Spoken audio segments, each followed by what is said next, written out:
Boy, I tell you what, there's two teams that didn't want to go home, for sure. And it's a shame that one of them has to today. My hat's off to those guys. They've had a great season. Everybody here has had a great season. But I think you saw two teams and that neither one of them wanted to go home. And both of them were executing, especially on the mound today. Both groups staffs threw very, very well. And we were very fortunate to come out on top. I can't say enough about our pitching today, and like I said, we got some really timely hits at the end. Coach, talk about Riley Schaefer. He gets the record, and then he comes up big and gets the go-ahead in the 13th. That was about time, wasn't it? We've been waiting a couple games for that to happen. It's tough when you can't help when you're chasing a record like that. You can't help but think about it. And I know it was on his mind. We've had a discussion about that earlier in the year. And, I told him on the bus last night, just remember that conversation. I knew once he got a hit, things would start to roll. In fact, I think the next at bat, he was on deck. I asked him if he could finally relax and just play, and he obviously did. And so big for us because we need him going. When he goes, we go. So big for him to get a hit. Great record.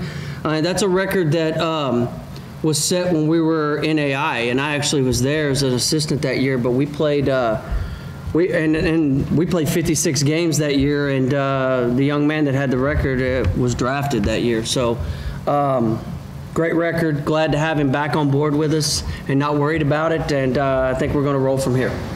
Riley, how's it feel to have that off your back and come through? I mean, like he said, it was kind of looming in our conversation earlier in the season. He kind of talked about the record, and I didn't even know what the number was. I had no idea. And I told him I wasn't trying to. I was just playing my game.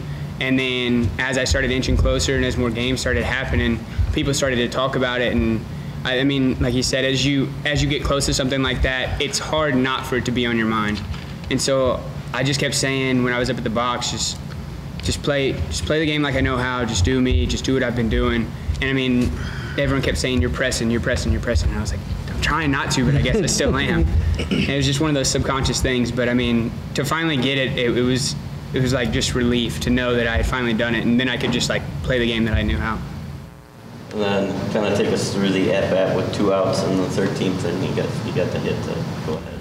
I was sitting there on deck, and it's kind of funny because my mom texted me this morning, and she just kept saying, play the game like you're 12 years old again. And, I mean, that's what it was. I told myself on deck, like, these are those moments when you're out there playing backyard baseball with your friends back home and you're World Series, extra innings, runner on third, 2 outs, I'm going to get the hit, one of those kind of things. And that's what I kept telling myself in the box. Just play like you're young again. Play like you're playing back home with your friends.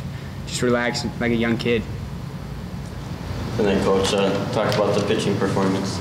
Oh, Landon was great. I think he started out, command wasn't as sharp, but once he was able to find real command of the 2 breaking balls, he settled in and he was great. We've had some injuries this year. Can't quite get out of a truck the right way, but we've been waiting on him because he did get hurt midseason, and so it's been nice to see him back, and we've slowly kind of worked him back into the spot, into the rotation, and he's done a heck of a job. Now for the last 2 weeks, and so he was certainly good today. And once he found command of the cutter and the curveball, boy, he was sharp, real sharp. And then, Landon, talk about the mindset after giving up that first run in the first, and then pitching great. That's what the first thing, I definitely had a few some jitters. I was kind of amped up for it, but then once I settled down, it's pretty easy pitching with the defense we have behind me. So I know they have confidence in me, so I can just throw the pitches I need to throw, and they'll be right behind me and make plays. And then I also want to talk about how, Coach, you pinch hit Andrew, and then he just had a great game the rest of the way after the 5th. Yeah, Andrew has been a guy we've used a lot against left-handed pitching, and it was one of those moments where, I felt like he gave us a little bit better look at that point. I thought Warm was really, really good, and he was really tough on left-handers, so I thought he gave us that a good look. And then, the old baseball adage, you make a great defensive play, you lead off the next inning with a big hit, and that's what happened. He threw the guy out. Actually happened I probably shouldn't say this on air, but I was using the restroom, so I didn't see it. I just heard everybody screaming in the dugout. So I came out. What happened? I thought something bad happened, but it was obviously good. He came out, hit the double, got us started, and man, what a great day! What a great day for him, and as a senior, and he hasn't gotten in there much lately, and so this was a great day for him.